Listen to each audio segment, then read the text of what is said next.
Hi welcome to all. இப்போ நம்ம 1 minute வீடியோவில் என்ன டாபிக் பார்க்க போகிறோம்னா மினியேச்சர் டக்ஸ்ன்னு பற்றி தான் பார்க்க போகிறோம்.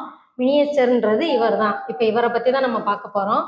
இப்போ வந்து இவரோட நல்ல விஷயங்கள் என்னன்றதெல்லாம் நானும் ரோஸும் பேச போகிறோம். இப்போ வந்து இந்த நாய் நம்ம வீட்டில் வளர்க்குறதுனால சீக்கிரமாகவே வந்து மனிதர்கள், அதாவது நம்மக்கிட்ட வந்து சீக்கிரமாகவே பழகிரும். அதே மாதிரி இது வந்து சராசரியோட இதோட ஆயுட்காலம் எவ்வளோ நாள்னா 12 வயசுலேருந்து 16 வயசு வரை ஆயுட்காலம்னு சொல்கிறாங்க. ரொம்ப சுறுசுறுப்பா இருக்கும். நம்மட்ட வந்து சீக்கிரமா இப்போ ஒரு நாய் வாங்கணும்னா நம்மள கடிக்க வரும். ஆனா இது அதெல்லாம் பண்ணாது. யாரு என்னன்னே பார்க்காம உடனே நம்மட்ட வந்து ஒட்டிரும். மற்ற நாய்கள விட வந்து இதுக்கு அதிகமாவே மோப்ப சக்தி இருக்கு. இதுக்கு வந்து பார்த்தீங்கன்னா 2வது மாதம் முடிஞ்சு 3வது மாதம் தொடர்ந்து இருக்கு. இதுக்கு வந்து 3வது மாதம் குட்டி இது. இது வந்து 5 அடி முதல் 7 அடி வரை வளரும். தினசரி 30 நிமிடங்கள் வந்து நம்ம நடைப்பயிற்சியாவது செய்யணும். மாடி வீட்டில் இருக்கவங்க எல்லாம் இது வளர்க்குறதுக்கு வந்து ரொம்ப ஈஸியாவே இருக்கும்.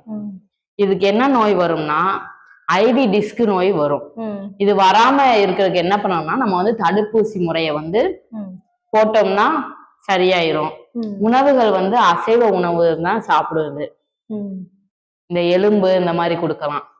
அப்போ இது வந்து சைவம் எதுவுமே எடுத்துக்காது, வெறும் அசைவம் மட்டும்தான் எடுத்துக்கலாம். அசைவம் எடுத்துக்கிறோம், நல்லாவும் வளரும்.